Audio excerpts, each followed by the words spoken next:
أعوذ بالله من الشيطان الرجيم. بسم الله الرحمن الرحيم. كتب عليكم القتال وهو كره لكم وعسى أن تكرهوا شيئا وهو خير لكم وعسى أن تحبوا شيئا وهو شر لكم والله يعلم وأنتم لا تعلمون. يسألونك عن الشهر الحرام قتال فيه قل قتال فيه كبير وصد عن سبيل الله وكفر به والمسجد الحرام وإخراج أهله منه أكبر عند الله والفتنة أكبر من القتل ولا يزالون يقاتلونكم حتى يردوكم عن دينكم إن استطاعوا ومن يرتد منكم عن دينه فيمت وهو كافر فأولئك حبطت أعمالهم في الدنيا والآخرة وأولئك أصحاب النار هم فيها خالدون. إن الذين آمنوا والذين هاجروا وجاهدوا في سبيل الله أولئك يرجون رحمة الله والله غفور رحیم. اے ایمان والو، تم پر جہاد فرض کر دیا گیا ہے حالانکہ تم اسے ناپسند کرتے ہو، اور ہو سکتا ہے کہ ایک چیز تمہیں ناپسند ہو حالانکہ وہ تمہارے لیے بہتر ہو، اور ہو سکتا ہے کہ ایک چیز کو تم ناپسند کرو اور وہ تمہارے لیے بری ہو، اور اللہ تعالی جانتے ہیں اور تم نہیں جانتے۔ یہ لوگ آپ سے محرم مہینوں میں قتال کے متعلق سوال کرتے ہیں، آپ کہہ دیجئے کہ ان مہینوں میں جہاد کرنا بڑا گناہ ہے، اور اللہ کے راستے سے روکنا اور اللہ کا انکار کرنا اور مسجد حرام سے روکنا اور یہاں کے رہنے والوں کو یہاں سے نکالنا اللہ کے نزدیک اس سے بھی بڑا گناہ ہے، اور فتنہ انگیزی قتل سے بڑا جرم ہے، اور یہ لوگ تم سے برابر لڑتے رہیں گے یہاں تک کہ اگر یہ قابو پا لے تو تمہیں تمہارے دین سے پھیر دیں گے۔ اور اے مسلمانوں، یاد رکھو، جو شخص اپنے دین سے پھر جائے اور کفر کی حالت میں اس کی موت آئے تو یہ وہ لوگ ہیں کہ دنیا اور آخرت میں ان کے اعمال غارت کر دیے جائیں گے، اور یہ لوگ دوزخی ہے، دوزخ میں ہمیشہ ہمیشہ رہیں گے۔ اور بے شک جو لوگ ایمان لائے اور ہجرت کی اور اللہ کے راستے میں جہاد کیا، یہ وہ لوگ ہیں جو اللہ کی رحمت کے امیدوار ہے، اور بے شک اللہ رب العزت بڑے بخشنے والے رحم کرنے والے ہیں۔ اس سے پہلے کی آیت میں اللہ رب العزت نے مال کہاں خرچ کرنا ہے اس کے متعلق بتایا کہ ہم نے مال خرچ کرنے کے ذرائع اور مال خرچ کرنے کی جگہ تمہیں بتا دی ہے کہ والدین، قریبی رشتہ دار، یتیموں، مسکینوں اور مسافرین کے اوپر مال خرچ کرو۔ یہ ساری چیزیں ملت کو محفوظ کرتی ہے، جماعت کو محفوظ کرتی ہے اور مضبوط کرتی ہے۔ اس کے بعد اللہ رب العزت ایک حکم بیان کر رہے ہیں کہ من جملہ احکامات میں سے ایک حکم یہ ہے کہ ہم نے تمہارے اوپر جہاد کو بھی فرض کر رکھا ہے، لیکن جتنے احکامات ہیں ان سارے احکامات کو تو تم پسند کرتے ہو، صرف یہ حکم ایسا ہے کہ اس کے بارے میں اللہ رب العزت نے پورے قرآن کریم میں فرمایا وَهُوَ كُرْهٌ لَكُمْ، یہ ایک ایسا حکم ہے کہ تم اسے ناپسند کرتے ہو۔ پھر اللہ رب العزت فرما رہے ہیں وَعَسَىٰ أَن تَكْرَهُوا شَيْئًا وَهُوَ خَيْرٌ لَكُمْ، کہ بعض مرتبہ کچھ چیزیں ایسی ہوتی ہے کہ آدمی بظاہر اس کو ناپسند کرتا ہے لیکن وہ اس کے لیے بہتر ہوتی ہے، اور بہت سے احکامات ایسے ہیں کہ بظاہر آدمی اس کو پسند کرتا ہے۔ بہت سی چیزیں دنیا میں ایسی پیش آتی ہے کہ آدمی کو پسند ہوتی ہے لیکن وہ اس کی دنیا اور آخرت کے برباد کرنے کی چیز ہوتی ہے۔ اللہ رب العزت فرما رہے ہیں واللہ یعلم وانتم لا تعلمون، کہ یہ جو احکامات ہم نے تمہیں بتلائے ہیں اس کی حکمتیں صرف میں ہی جانتا ہوں، تم نہیں جانتے۔ اللہ رب العزت نے ہمیں جو حکم دیا ہے وہ اس طرح ہے کہ آدمی بہت سی چیزیں تو ہے وہ بالکل سمجھ میں آتی، عقل میں آنے والی چیز ہے، کچھ چیزیں ایسی ہے جو عقل میں نہیں آتی، تو اس کو اب آدمی یہ نہیں کہے گا کہ بھائی یہ چیز تو ایسا حکم ہے کہ مجھے سمجھ میں نہیں آتا، اس پر عمل کرنا چاہیے کہ نہیں۔ اس کے بارے میں شریعت نے فرما دیا کہ آپ یہ سمجھو کہ میری عقل، میرا فہم اتنا کمزور ہے کہ اللہ کے اس حکم کو نہیں سمجھ سکتا۔ باقی اللہ کے بہت سے بندے ہر احکامات کو جانتے ہیں، اور اللہ رب العزت احکم الحاکمین ہے، جس بات کا اللہ نے حکم دے دیا اس کو ہمیں کرنا ہی ہے۔ پھر اس کے بعد اللہ رب العزت نے چونکہ یہاں پر جہاد کا ذکر ہوا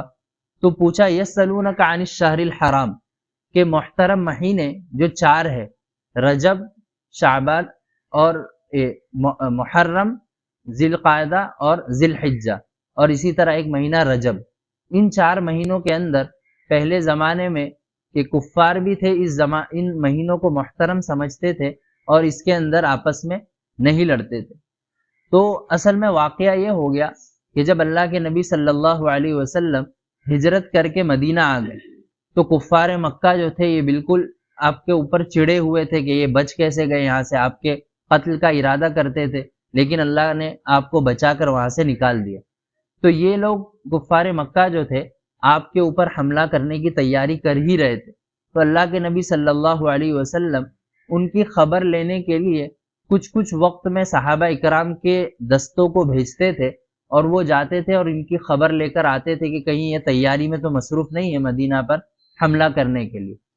تو ایک مرتبہ جمادی الاخری کا مہینہ چل رہا تھا، اللہ کے نبی صلی اللہ علیہ وسلم نے عبداللہ بن جحش رضی اللہ تعالیٰ عنہ کے ساتھ ایک سریہ تیار کیا اور 10 صحابہ اس میں تھے، اور ان کو بھیجا کہ ان کی خبر لے کر آئے۔ اب دیکھیں 2 چیز ہوتی ہے، ایک لفظ استعمال ہوتا ہے غزوہ، جیسے غزوہ بدر، غزوہ احد۔ غزوہ کس کو کہتے؟ جس کے اندر اللہ کے نبی صلی اللہ علیہ وسلم خود شریک ہوئے اس کو غزوہ کہتے ہیں۔ اور ایک چیز استعمال ہوتی ہے سرایا، سریہ بھی جس کو کہتے۔ سریہ کس کو کہتے؟ جو اللہ کے نبی صلی اللہ علیہ وسلم کے حکم سے تیار کیا گیا ہو، آپ نے خود کسی صحابہ کو کمانڈر بنا کر بھیجا ہو، اس کو سریہ کہتے۔ یہ سریہ تقریباً پورے اسلام کے اندر اللہ کے نبی صلی اللہ علیہ وسلم کی موجودگی میں 5 ہے۔ 5 مرتبہ اللہ کے نبی صلی اللہ علیہ وسلم نے صحابہ اکرام کو کسی علاقے میں خبر لینے یا کہیں حملہ کرنے کے لیے بھیجا، اور غزوات جو ہے تقریباً 28 ہے، اللہ کے نبی صلی اللہ علیہ وسلم خود شریک ہوئے اور آپ نے جنگ کی۔ تو اسی طرح یہ سریہ تیار کیا اور عبداللہ بن جحش رضی اللہ تعالیٰ عنہ کو اس کا کمانڈر بنا کر بھیجا۔ اب وہاں پر جب یہ لوگ خبر لینے کے لیے گئے تو کفار مکہ کا ایک تجارتی قافلہ مکہ آ رہا تھا، ان کے ساتھ راستے میں ان کا آمنا سامنا ہو گیا۔ اب اس آمنے سامنے کے اندر اس کفار مکہ کے اندر ایک بڑا آدمی تھا، عمرو بن حضرمی، یہ عبداللہ بن جحش کے ہاتھوں قتل ہو گیا، اور 2 لوگ جو تھے وہ گرفتار ہوئے، باقی سب بھاگ گئے۔ اللہ کے نبی صلی اللہ علیہ وسلم کے پاس جب یہ لوگ تشریف لائے تو کفار مکہ اپنے وہ 2 قیدی چھڑانے کے لیے آئے۔ اب وہ جمادی الاخری کی آخری تاریخ چل رہی تھی، اور جس دن یہ عبداللہ بن حضرمی قتل ہوا اس دن اتفاق سے وہ رجب کی پہلی تاریخ شروع ہو چکی تھی۔ اب یہ رجب کا مہینہ جو تھا یہ محترم مہینہ تھا، تو انہوں نے آ کر بہت مدینہ کے اندر شور و غل کیا کہ دیکھو محمد صلی اللہ علیہ وسلم یہ تو نعوذ باللہ کہتے ہیں کہ ہم احکامات کو بالکل برابری کے ساتھ اور انصاف کے ساتھ لوگوں کے اوپر پیش کریں گے، انہوں نے ہمارے محترم مہینے میں قتل کر دیا۔ تو اللہ رب العزت نے آیت کریمہ نازل کی کہ ان محترم مہینوں میں لڑنا بالکل حرام ہے، ہمیں پتہ ہے، لیکن یہاں پر کیا ہوا تھا، حملہ ان کی طرف سے ہوا تھا، تو یہ دفاع کے اندر جو ہے عبداللہ بن حضرمی مارا گیا تھا۔ تو اللہ رب العزت نے اس کے بعد فرمایا کہ ان مہینوں کے اندر قل قتال فیہ کبیر، کہ ان مہینوں میں لڑنا بہت بڑا گناہ ہے، ہم جانتے ہیں، لیکن اللہ رب العزت فرما رہے اس سے بڑا گناہ کیا ہے، وہ 4 چیزیں کفار مکہ کے ذکر کی۔ وصد عن سبیل اللہ، کہ قتل کرنے سے بڑا گناہ تو کیا ہے جو تم کر رہے ہو، کہ اسلام لانے سے لوگوں کو روک رہے ہو، وکفر بھی، اور اللہ کا انکار کر رہے ہو، یہ قتل کرنے سے بڑا گناہ ہے۔ والمسجد الحرام، اور مسجد حرام میں جانے سے لوگوں کو روک رہے، اللہ کے نبی صلی اللہ علیہ وسلم بھی عمرہ کرنے کے لیے آئے تھے تو آپ کو روک دیا تھا۔ وَإِخْرَاجُ أَهْلِهِ مِنْهُ أَكْبَرُ عِنْدَ اللَّهِ، اور مکہ کے رہنے والوں پر تم نے زندگی اتنی تنگ کی کہ ان کو حبشہ کے لیے جانا پڑا اور پھر اس کے بعد مدینہ کی طرف ہجرت کی۔ تو اللہ رب العزت نے فرمایا یہ چار تو تم نے ایسے بڑے گناہ کیے ہیں جو اللہ کے نزدیک قتل سے بڑا گناہ ہے۔ اور اللہ رب العزت فرماتے وَالْفِتْنَةُ أَكْبَرُ مِنَ الْقَتْلِ، کہ یہ ساری چیزیں تو تم نے کی، اس کو فتنہ کہتے ہیں، دوسروں کے خلاف فتنہ انگیزی کرنا۔ اور یاد رکھو اللہ کے نزدیک فتنہ انگیزی یہ قتل سے بڑا جرم ہے۔ یہ کیوں فرمایا؟ کیونکہ قتل کے اندر تو آدمی کی کیا ہوتی ہے، بہت سے بہت جان چلی جاتی ہے، لیکن جب آدمی کوئی فتنہ کرتا ہے کسی کے بارے میں تو اس سے